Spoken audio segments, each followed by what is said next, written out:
Afternoon, everybody, and now it's time for some bad news. Some unimpeachably, undeniably bad news. We've got a player down. We've got a player down, and he's going to be down for a while. Now, we're almost at the off season, so that would probably be the case even if it was a minor injury, but this is the kind of injury that could leak over into 2023. We'll have to see. But Jordyn Brooks, I think we all kind of knew it was bad when it happened. We kind of knew it was bad when he wasn't able to put any weight on it, when he got carted off. So it's not a shock. I think we all kind of saw this coming at this point. But Jordyn Brooks tore his ACL, and his season is over. At minimum. At minimum, his season is over. Now, the question more so at this point is what happens to him after this season? Because we all know that torn ACLs can linger for close to a year. Now, the good news is, in the modern NFL, in the modern sports, torn ACLs are not what they used to be. A torn ACL used to be death. Nowadays, not only is it not death, a player can come back from a torn ACL, but we also see players come back from a torn ACL in, sometimes it's like 6-7 months. So we'll have to see what Brooks's particular variation of a torn ACL is. If it was a torn Achilles, that would be death. That would be like, okay, he's not playing next year either, and we'll be lucky if he's effective by 2024. But a torn ACL, he's got a chance. Now, Kyler Murray recently tore his ACL, and he's apparently going to be missing somewhere around like 10 months. And his surgery is going to be in a couple days. So if you use that as a comparison, it's kind of hairy. But we'll just have to see what Brooks's exact injury is and what kind of timetable we're dealing with here. But we know he's out for the rest of this year. We'll have to see about next year, honestly. We'll just have to see. And once he gets back, we'll have to see what can he do when he's on the field, because there will be a recovery time. Jordyn Brooks is a player who was heavily dependent on things like his speed and athleticism, and you got to figure for at least a little while after he recovers from the injury, that's going to be negatively affected. So Jordyn Brooks ends his third season in the NFL with I think he was third or second in the league in tackles, 161 tackles. He's been an absolute tackle machine during his time in the NFL. All in all, statistically anyway, in terms of box score stats, you would call this a pretty good season, I guess. He did make the Pro Bowl, and, you know, people are going to look at that and make assumptions about his level of play. And I'm not here to take away from those statistical accomplishments. He was averaging more than 10 tackles a game, and I'm not going to act like he's replacement level. Now, you guys know I'm not a big fan of Brooks. I'm not convinced that he's a good player. I think that he might be a okay player. I think that some of his shortcomings this year have not really been his fault because he has a bad defensive line in front of him. But that doesn't mean this is good news. That doesn't mean this is fun. That doesn't mean... I mean, I will say this gives players like Tanner Muse an opportunity to show what they can do. And yesterday, we did see Tanner Muse come in and play really well. PFF loved him. They gave him a grade over 90. And I'm interested to see what he can do in Week 18 against the Rams.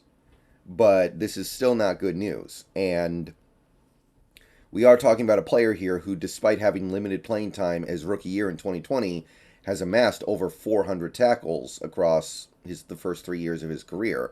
I can't take everything away from that. And this is something that not only changes Brooks' season, where he's going to miss this last game and whatever playoff games we might get to play. This is something that affects his life. Like forget his career, this really affects his life. And the reason why I say that is after a player's third year in the NFL, you can ask for a new contract. And it's possible, well, we don't know, but it's possible that Jordyn Brooks was sitting there thinking to himself, okay, after my third year, after these last couple games are over, it's possible he was thinking, I got one more game between me and off-season negotiations. I'm going to be able to go to the negotiation table with 400 plus tackles. I'm going to be able to go to the negotiation table with a Pro Bowl. I'm going to be able to go to the negotiation table with 2 full seasons played. Before this injury, he would have been able to say he had played every game in 2 full seasons. Last year, he set the franchise record for single season tackles with 184. It broke Bobby Wagner's record. So he was going to be able to say, hey, it's time for me to get extended. And I don't know what that extension would have been. Obviously, he has big holes in his game as a cover player. He's not adding that much besides massive tackle stats. His plays in the backfield took a big step back in 2021. I'm sorry, in 2022 compared to 2021. So I don't know if he would have been able to get something, but he had an argument to go to the negotiation table and say, hey, it's time to give me your extension. It's time to commit yourself to me. This was the offseason. Now he's going into that offseason with a torn ACL. That affects him as a player. And you can also see this was also the offseason where we need to make a decision on Jordyn Brooks' 5th-year option. So if we didn't extend him, we would have had to make a decision there. You can see that Spotrac lays it out. You've got this club control year in 2024 that we have to make a decision on this offseason. So it's possible that we were planning on using the 5th-year option on Jordyn Brooks, and now this injury is going to have to change the way we look at things. We're going to go, is he going to ever be the same? Is he going to be able to play that much in 2023? We might need to see what he is post-ACL injury before we commit to him even that 1 extra year, because the 1 extra year is going to carry, like, I think it's a $13 million cap hit. It's significant. So you might not see this Seahawks team want to do that now. So this affects his life. And I'm not a big Jordyn Brooks fan. I don't think he's that good of a player. I think that his tackle stats are inflated by circumstance. But I can acknowledge the fact that he does have over 400 tackles in 3 years. He's got nearly 300. Actually, he's got just about 350 tackles in the last 2 years, despite playing second fiddle to Bobby Wagner for one of those years. Those tackles they're not worthless, but, you put all that together and you say, okay, that's a player who at the very least had an argument to get paid.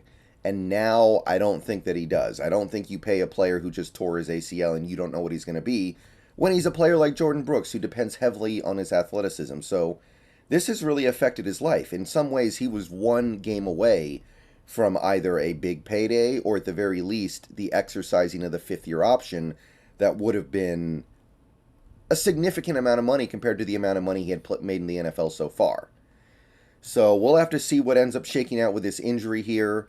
It's unfortunate. I am excited to see what Tanner Muse can do. I'm excited to see what maybe another player can do. Like maybe John Radigan gets out there now. Maybe V. Jones gets out there now, or Vi Jones. Don't know how to pronounce it. But one of those two. I think that you're mostly just going to see Barton and Muse, and I'm on board with that. But the interesting question now is, what is Brooks going to do after this injury? What is the timetable for his recovery? And how does it affect, again, like I said, his life? Not just him as a player, but him as a person trying to make money in this NFL. All right, let me know what you guys think. See you guys later. Go Hawks. More videos later.